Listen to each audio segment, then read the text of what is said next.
the cloud.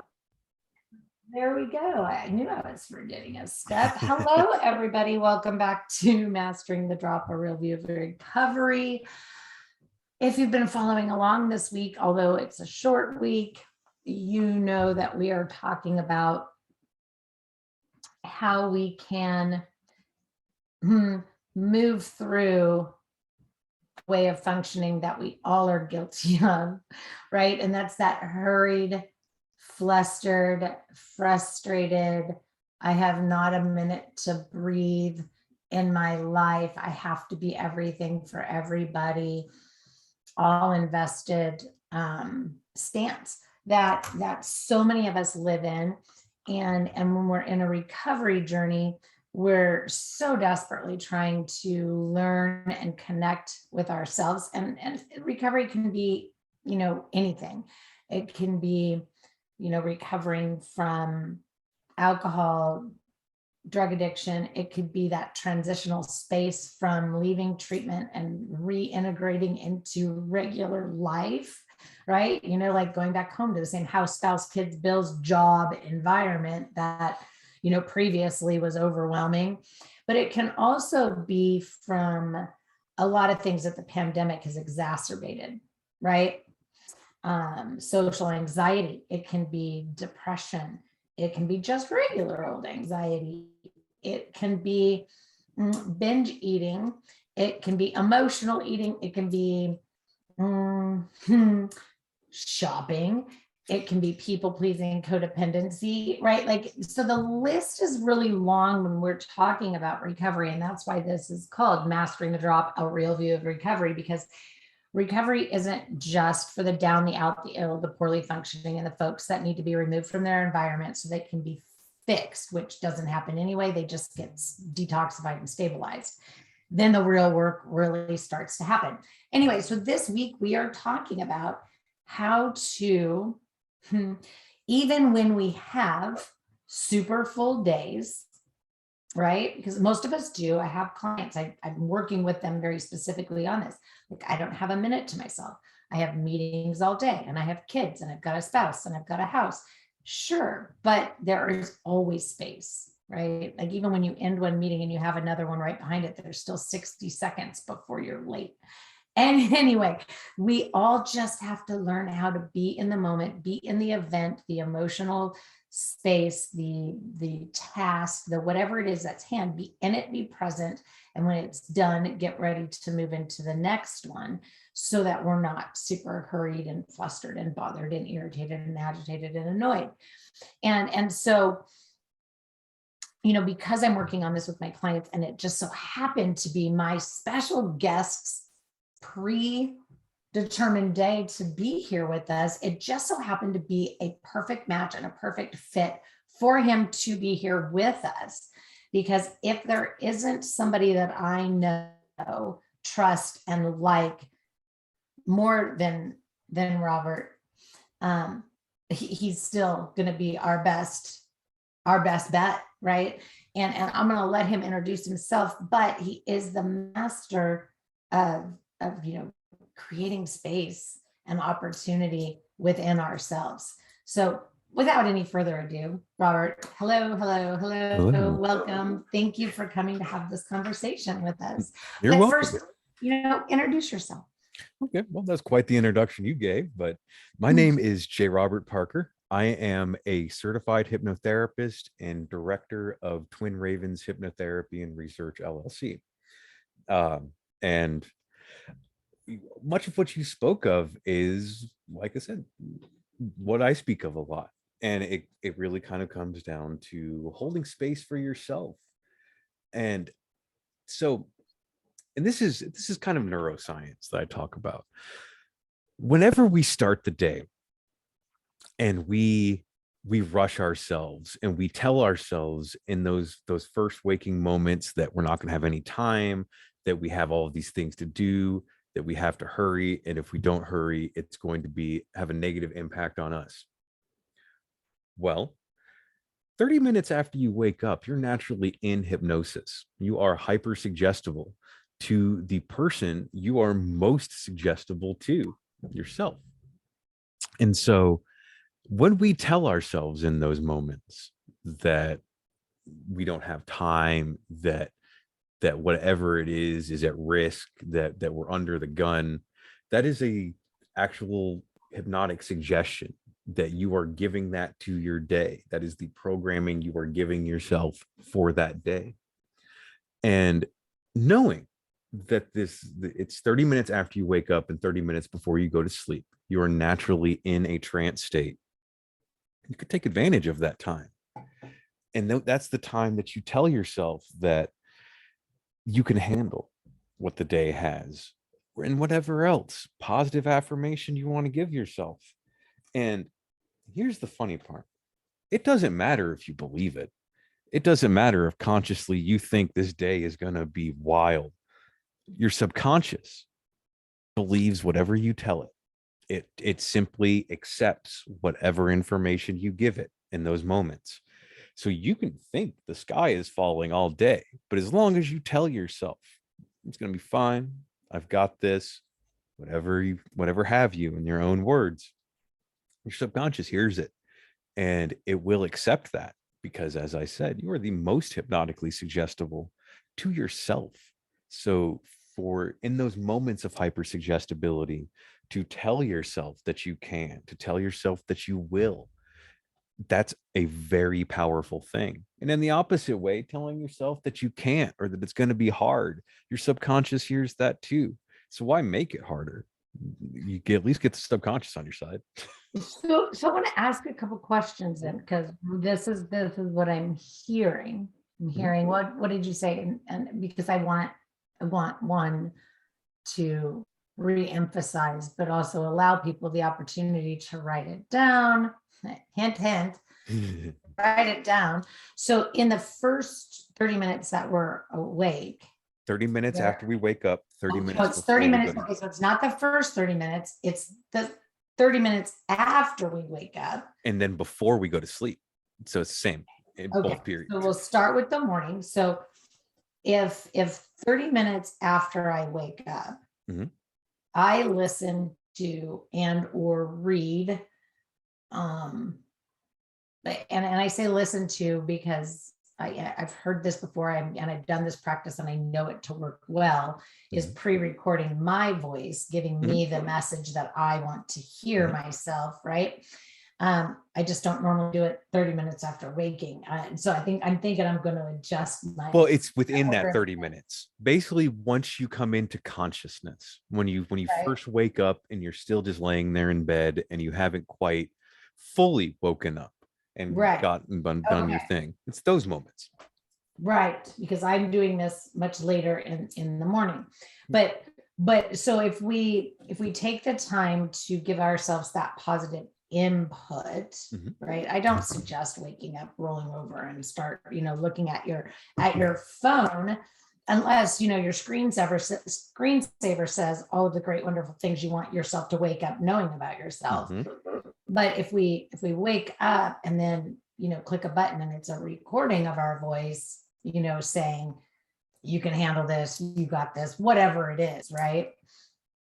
And then we're going to set ourselves up for a different outlook and a approach on our day. Different mindset. And the reason for this, the neuroscience for this, is because you have in your brain a physical part of it called the reticular activating system. And it is the part of your brain that is your attentional filter. It determines what out of the thousands of things going on around you and inside you at any given time you actually take notice of. And when we tell ourselves that the day is going to be bad, that reticular activating system becomes programmed to only notice that which emphasizes that belief. However, if you choose to reinforce that positive belief, it will show you things that reinforce that positive belief. We have built-in cognitive bias in our brain. It is literal neurology. And speaking for myself, that was a huge factor in my own recovery journey and why I even got there to begin with, because I used to be a very negative person. Because, Imagine that. yeah, imagine that. Because I thought that the world was bad. And because of that, I only saw bad. And I used to think that that was validation. That meant I was right. And I come to learn that that doesn't mean I was right. That simply just means that I told my brain that all I want to see is the bad things around me. So it obliged. And I gave it the chance. Yeah. I gave it the chance. I did the experiment to actually see, does this work the other way? And yeah, it does. It absolutely does. Perfect. And then so you mentioned, and the 30 minutes before going to bed, which I believe in wholeheartedly, doing what, well, in my practice, I call it night hygiene, right? Like taking that inventory, but always starting with what went well, why, and taking a look at, those successes, about celebrating yourself. And then, moving into, where you could have made some improvements, but by starting with what worked well, it allows you that ability to see, the brighter side. Like, yeah, it didn't work as well as I'd hoped, but I can see now where I could have made some adjustments. And then those things that, didn't work at all, like we just get to package them up, put them in the, the imaginary round can. But so if you're validating that if in that 30 minutes prior to going to bed, is it going to bed or going to sleep? Going to sleep. Going So you're not quite in bed, but it's like the last thing you do before bed. Like I journal before I go to bed, and I generally know in my brain when it is good and ready to shut down. And I know when that window is because I'm very familiar with trance. But to kind of add to what you were saying with this reinforcement, there's something that I started doing that I ripped off from Ben Franklin, of all people. Okay. Because normally I'm not that big on like the founding fathers and all of that, but like we have a copy of Franklin's schedule, like his daily schedule. And for one, that man didn't work a whole lot. He took a lot of time for introspection and for self-care. But one of the things that he did that really resonated with me was every morning when you wake up, think to yourself, what good am I going to do today? What good can I do today? And then when you go to bed at night, reflect on what good have I done today? And it doesn't have to be great. It doesn't have to be big. It just has to be positive. Positive is really subjective. When you are down, positive can simply be picking up a shirt off the ground. It's simply that positive step, that one thing to move forward. I like that you brought that up, because so many people are like, oh, I didn't do, I didn't do anything, today, blah, blah, blah. And I'm like, well, let's talk about your day. It's important that you reflect on that, because I did the laundry, I cleaned the kitchen, but I didn't do anything productive. I'm like, how is that not productive? Didn't you? Right? Like, yeah. Oh, and no, that's why I like that, because it forces you to reflect upon that. And that's why I journal. And it's very important that I think about what I'm grateful for in that journal and what I've done throughout that day. Because so often we end our day and we're just like, well, that day sucked, didn't do much. And that's the end of it. But if you sit down at the end of the day and reflect upon it, yeah, you did. You did do something. You made some progress. And it's so important that you give yourself that credit, that you reflect upon that and give yourself credit for that positive momentum, even if it is something so small. It doesn't matter how small it is. And I say this as someone that scraped their way up from absolutely nothing, less than nothing. Sometimes it really is just about picking that t-shirt up off the ground that you've been staring at for a week. That's really all it takes. That recovery, that positive forward progress isn't about grand steps and major revelations. Sometimes it really is just about getting up and washing your face, or actually doing your laundry, or just putting on outside clothes. Stepping outside on your porch for 5 minutes.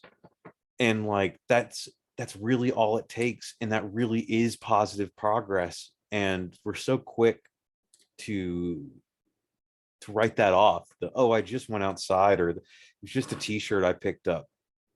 Doesn't matter, because Or I can barely go outside for 5 minutes. yeah, It's all the way you structure the phrase also. yeah, exactly. That's a lot of it. It's that self-talk, which is something I'm very big on. You didn't barely make it outside for 5 minutes.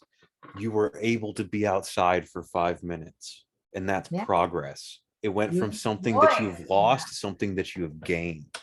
Right. And it's about those little things. It's about those Kind of small like the should steps. statement, right? Yeah, Those should statements that do nothing but put pressure on ourselves. I should only weigh X yeah, amount of pounds. I should be able to, I don't know, exercise yeah. I every day. should go outside. I I sh- should clean my room. I should do whatever. That right. should just means that you haven't, and you don't really intend to, but you do intend to punish yourself for it. And And sometimes you don't even want to. You just believe that you ought to do you're it obligated. You feel like you're because obligated. society says it's something that is right. And Mm, that's the thing. And then the societal thing is a lot of the reason that people don't give themselves that credit for the small thing, because society doesn't care if you picked up your shirt, nope. like, but you should, because Your work performance isn't affected on how clean your house is either. exactly. But it kind of is when you boil it down to it. Well, Like sure. when you because I didn't used to believe in the whole your environmental surroundings have a reflection of your mental state, They but do. they 100% They are. do. So I've been studying something recently called Gestalt theory, Mm-hmm. and I love that, because one of the things that it says that absolutely fascinated me was that self is not a concept, that self is a process, and it exists in the contact boundary, the space between I and other. And part of that other is your environment. And Mm-hmm. it will change depending on the person and depending upon the environment. Think of the same Sure. person. Think of the way you look at your boss or your significant other when you're not doing well versus when your environment is good. It changes the way that you deal with that person completely. Well, and our internal and our external Mhm, locus of control factors mhm, very much rely upon each other. mhm. You We know? think we think environment is separate from us. We think that Mm-mm. just because our world is bad that we can be okay. That just because where we are, our job or our home or wherever have you is bad, we can be fine. But it's not. You part of self, part of that process is your environment, the people around you, your people, places, and things, as it's called in 100%. recovery. So when I was talking about, you know, your job doesn't care how Mhm, messy your house is, right? Because I think, my definition of clean, decorated, what I need to be surrounded by is mhm, completely different than say what the next person mhm, needs to be surrounded by. There are people who, you know, who don't need and or have worked deeply on, say, OCD mhm. issues, Oh yeah. of being able to let things go. So we do Yes. always have to be working towards that balance, Of because course. just, if our house is picture perfect on the inside doesn't mean that we're picture perfect in here. Well, sometimes Sometimes that's a that's a compensation. yes, Yep. that's a Yep. compensation. So I want everybody to be listening to this with an expanded consciousness, because It is very everything, subjective. yes, and everything actually relies on everything else, right? Like Mhm, we, and we get to, just a coin phrase from the work we do at Turning Leaves, but add, edit, delete, change, shift, morph, make it your own. Like we mhm. want, there's no cookie cutter anything. So just because we're saying, hey, if your house is organized, you're Yeah. going to be organized on the inside, that has to be your definition of organized, not Well, my definition of it's like we organized. said, self is all of these different things.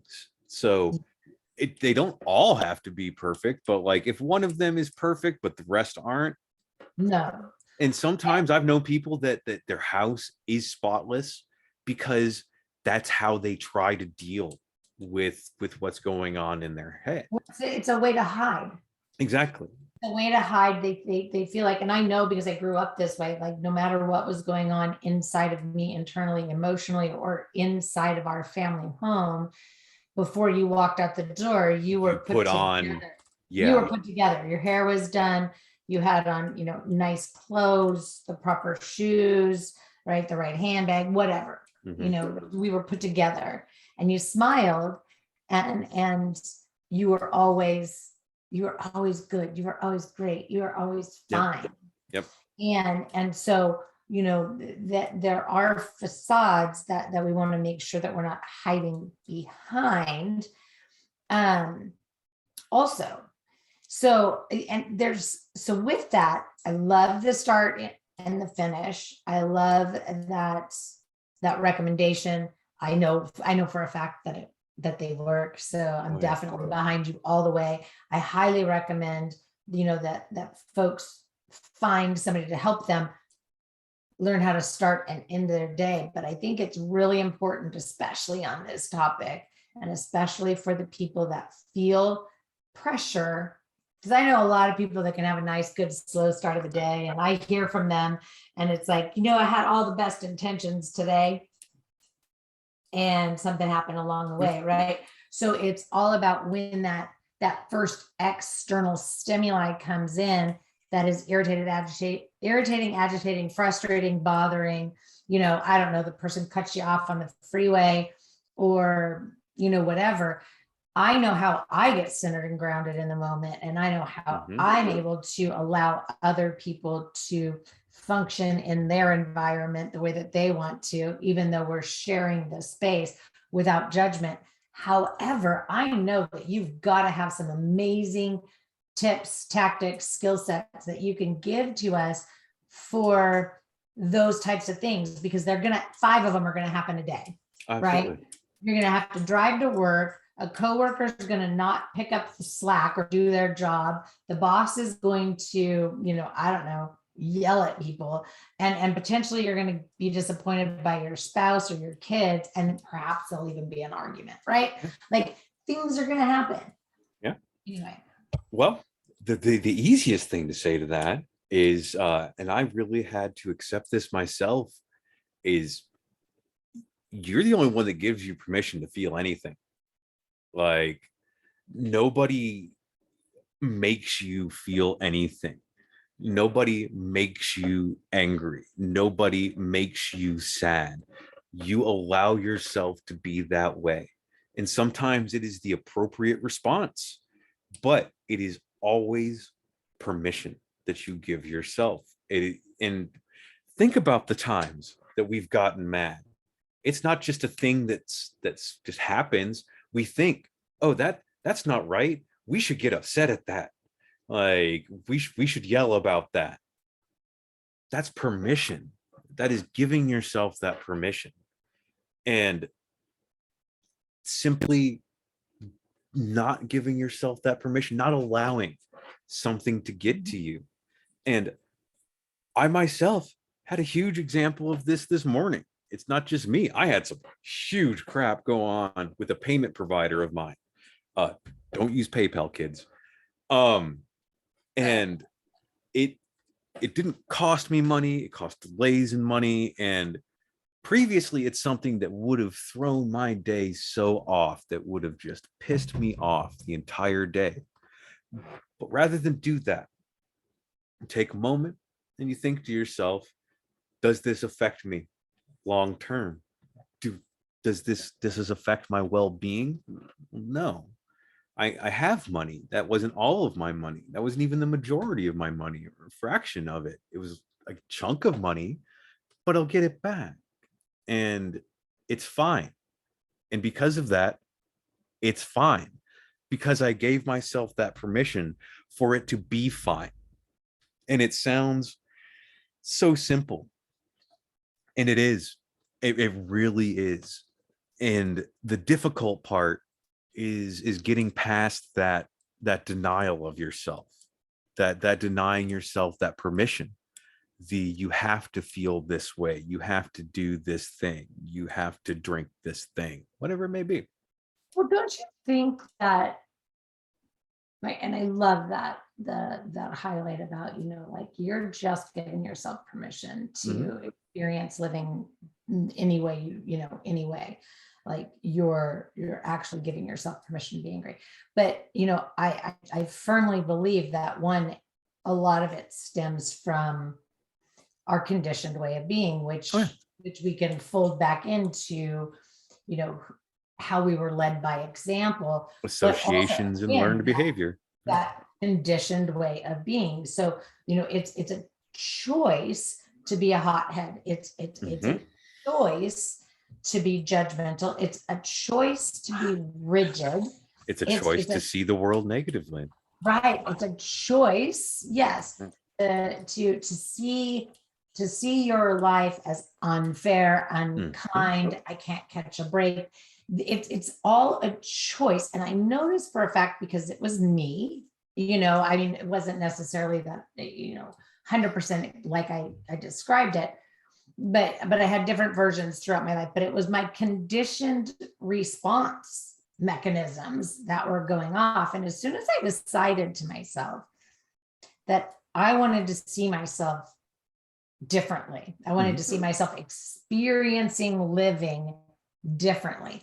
I started defining that for myself. Like, what does that mean? Like, okay, it's easy to say that I want to experience it differently, but you got to know how you want to experience it differently. So it was calm, cool, collected, polished, I don't know, soft. That's soft, the big accepting, thing. Open, That's actually one of the biggest things, if anything, that I talk to about with my clients a lot is define what you want. People come to me all the time. I want to be confident. Okay. Does that mean you want to be able to talk to people? Does that mean you want to be able to fist fight a tiger? Like, what does that mean to you? You want to be happy? What does that mean? Like, and anytime, just like when people say, when you ask them like, hey, how are you? And they say, fine.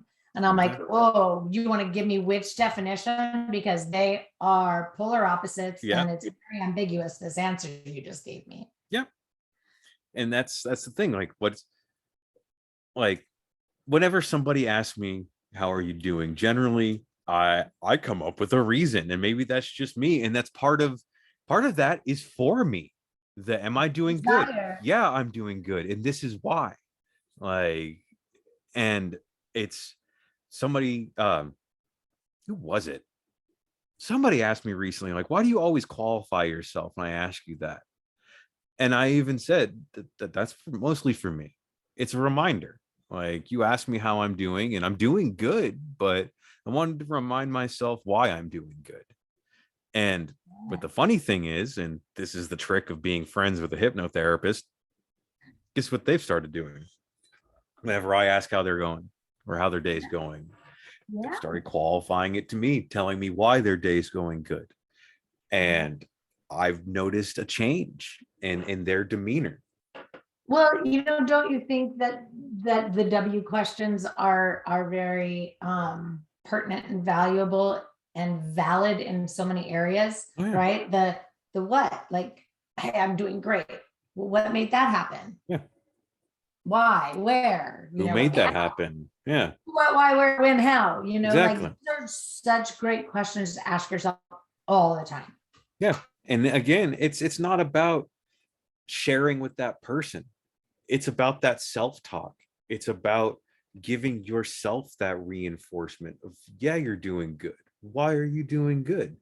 And if you're not doing okay, and if it's something that someone that you can express that with, same with that. But be careful how you frame it. Don't say that everything is bad or whatever have you. Say that I've got some worries financially, but I'm going to resolve them. And it's important that one, you give yourself, when you voice it, that resolution. and that if it is a negative feeling, you make it temporary. So one of the more interesting things I've read is apparently in Gaelic, the native Irish language, Mhm. there is like the way you say that I'm sad isn't I'm sad. It basically translates to there is a sadness on me. And it's kind of that Gestalt theory, that not labeling something. You are not this, you merely have this temporary condition. You are not angry, you feel angry right now. You are not sad, there is a sadness on you. And You are not depressed. You yes, are experiencing a depressive state. exactly. And then in Gestalt theory, they talk about the problem with that label. Because like if somebody's diagnosed depressed, that is now a label. That is part of Yeah. their identity. You have Yep. labeled them depressed. So now they're not just depressed in certain situations, they are You are identifying as that. You are depressed. right. And That's just like, the all labels. I think way everything. my early days of school, I think I wrote like probably very poorly, an article called Disable the Label, because I am not, I am not an alcoholic. I am not, right, an addict. I I seek am not alcohol in an these anorexic. situations.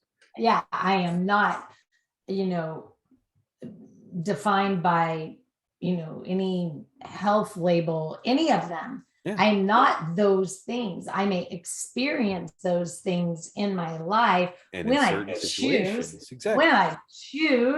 right? Like, because Yeah. I could choose not to be. And people would argue that, like with autoimmune, like you can't choose, but I'm here to tell you, you absolutely can, because over the course of the last year, I chose not to lean into the Well, diagnoses. that's the thing. You can't choose the conditions. You can choose your reaction and you can choose your perception. So like even if it's an extreme version, even if you have like a terminal disease, you can change that perception. And it's very important. I say this as somebody that's worked with people with that, with terminal diseases. And it's all about that. It's about how you view it. Like, and it's everything in life, absolutely everything from the beginning to the end is the perception that you choose. If there's anything I've learned as a hypnotherapist, because I sometimes I wonder if this job has made me less or more sane.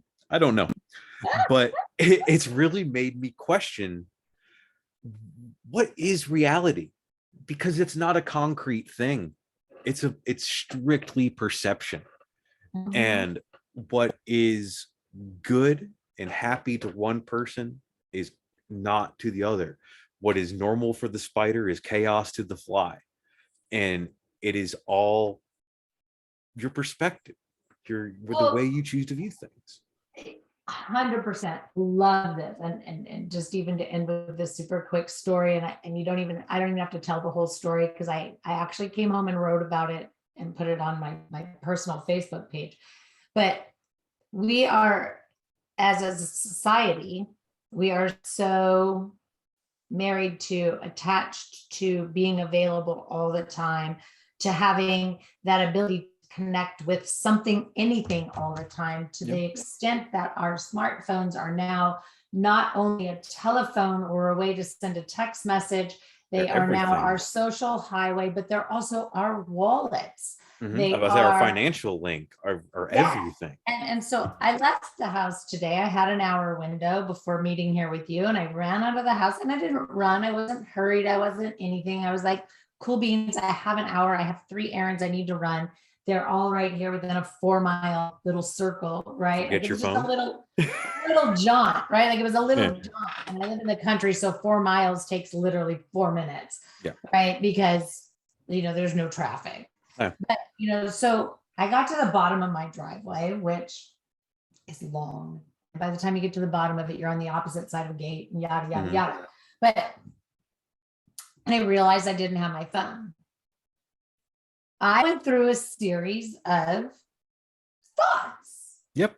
and feelings. And then it was a lot of aha and observation and everything. I had a lot of fun with it because I allowed myself to. Yeah. It was a choice. Yep. But I'm like, you know what? I'm gonna use this. Like, generally speaking, if I'm driving, whatever, like, toss my phone in the purse. But I do know that I've had conversations with myself about this in the past. When I'm out doing errands, like I got to make sure I have my phone. I got to check it. I don't even put it in my purse. It's in my back pocket in case it vibrates and, maybe somebody needs me. It's like, it's an hour. Nobody's going to die. Yeah. If you were in a session, you wouldn't be looking at it anyway. Right. Yeah. So this was just a very relevant story. I have gone through that exact same thing. Yeah. And it's that conversation that you had with yourself is a wonderful one to have, because like you said, it's a very strange roller coaster of emotions. You panic, then you're frustrated, then you're worried, then you think you need to go back, but then you stop and you think, do I really need this? And just take that moment, do an experiment. At all, it was still sitting right here where it was still fine. And it's you make an excellent point about the availability to other people. I can't remember the last time my phone was not on silent. Like, it's that's the thing. I don't need that making noise at me. Like, I look at it when I have the availability. And that's funny, because that's exactly what I put in there was, like, I don't suggest, like, we put ourselves out there vulnerably without a way to contact somebody in case of an emergency. Yeah. But how about, knowing the 2, 3, 4 times a day that you're going to actually look. Like, I've had people send me messages on social media, like Facebook Messenger is like the place to, get my professional attention. And sure you can, but just don't expect that the response time is going to be the same as going on my website, filling out a form, email or something more traditional. Something, social media is social. Just attention to the name of it. It's social, and it's a way for people to meet, connect, build know, trust, like factors, and create friendships, etc. But anyway, just knowing when you check those things, right? For me, social media, I'll glance at it in the morning, and then it's not till after dinner, right? Sorry, like, just no. And emails, that's done with regularity, but sometimes it's 3 hours before I look, right? Like, we have to know where we have the space for it. Do I have Want to know what I did that I need? I changed my phone case to where it actually is closed. You cannot see the screen. It just looks like a black leather wallet. So I'm not constantly looking over, double tapping my screen to see what it says. It's just an ambiguous black thing. When it lights up, it's not like this. Yeah, can't see it. Oh my God, your brain's just shut down when that happens. Yeah. Have you ever noticed that? I've tested it, right? Because usually, and I just said it's like right where it always is, but usually where it always is underneath the tray. Because I know that if it blinks, like if it lights up, I'm going to glance, I'm no longer listening. Yep. I'm no longer, and so, we have to, I don't know, there's so many things, but it's all a series of choices. And so, learning how to tap into our own physical body, neuro, capability of going into a state of hypnosis or suggestibility, et cetera, is highly beneficial. And I've done, specific work with various people, and we've been, chatting about once a quarter, and it's, it's amazing. And I know my husband actually, back in the day, he quit smoking using hypnosis. It didn't work for me, but I also wasn't ready to quit smoking. That's the big one for anyone that's curious. Right? Like, I know that now, like, it's only going to work for you if you're ready You have to willing. you have to consciously have the desire for the subconscious to fall in line. Correct. Right. That's the Right. first question I ask whenever Yeah. someone wants to quit smoking. Do you want to quit? Like, because that's important. Yeah. So Yeah. you Awesome. it's again, it's that choice. It's all choices that you make, permissions that you give yourself. I love it. You know, I just want to thank you completely. You and I could, talk for 100 years, and I, try to keep this at a length where people stick around for the whole show. Yeah. So, do me a favor. As soon as we close down here, drop your contact information Absolutely. in the contacts, or I'm sorry, in the comments below on Facebook. I'll make sure to also add it to YouTube. So that anybody that's listening can actually reach out to you and listen. Yes, he may not be where you are, but he can actually still help you. Oh yeah, I work fully remote, 100%. Yeah, I think we've all learned that you don't have to be in the same physical space with people to actually work with them. And I think that is beautiful. I mean, For most I things, had somebody. I've yet to find a remote chiropractor. Yeah. Okay. So you are correct. A masseuse is a little less effective. It's a little awkward on a can't- remote. Yeah, if they can't get in there and Yeah. work on the knots. But there is a lot of things that that we can do / realize / begin to shift in our lives with just a few tips, tactics, tools and little practices. That's all it is. Right. So lean in and realize that there are people out here that specialize in different things, and that we all have something to offer, and you don't have to choose just one person. If there's pieces, I don't know, like, again, I'm just going to digress to add, edit, delete, change, shift, morph, make it your own. Exactly. Because I work with therapists, I work with medical providers, etc. Like if you're everyone has different needs. If you're not building a collaborative team for yourself, then you're not actually affording yourself everything that you need. Yeah. A lot of people have multiple coaches, and some of the most successful people have multiple coaches. Absolutely. They have money coaches, they have retirement coaches, they have basketball coach. I don't know, right? Like whatever sport it is they do, they have somebody for everything. Yeah. To at the very least be that liaison, that sounding board, that it's about accepting the help. That's what I had to really get over with myself, was sometimes it's just about accepting help.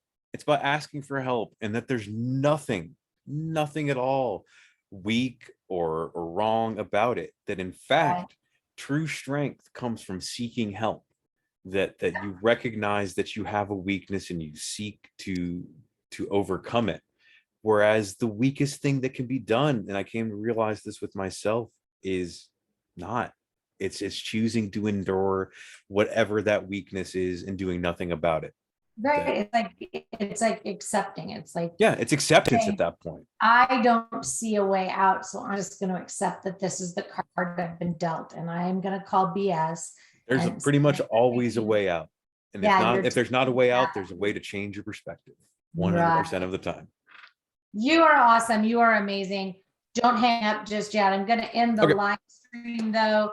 Thank you, everybody, for taking the time to listen and join us here today. And as always, it's been a pleasure spending time with you. Thank you for having me. All right, everybody. We'll talk to you next week.